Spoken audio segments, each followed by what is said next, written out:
Is your iPad not responding to touch? Don't worry, in this video, we will dive into the 6 proven methods that can help you fix this issue.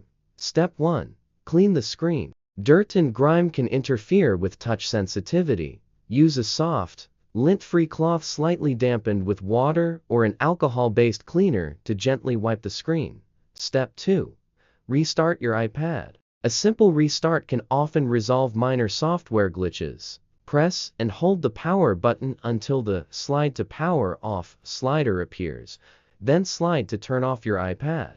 After it powers down, hold the power button again to turn it back on. Step 3. Update iOS. Outdated software can cause responsiveness issues. Go to Settings, General Software Update and check if there's an update available. If there is, download and install it. Step 4.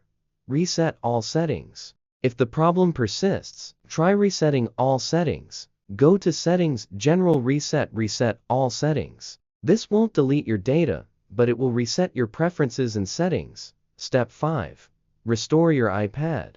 If none of the above methods work, you might need to restore your iPad to its factory settings. Connect your iPad to a computer with iTunes installed. Select your iPad in iTunes, then click Restore iPad. This will erase all data, so make sure to back up your important information first. Step 6. Contact Apple support. If your iPad still isn't responding, it might be a hardware issue. Visit an Apple store or contact Apple support for further assistance.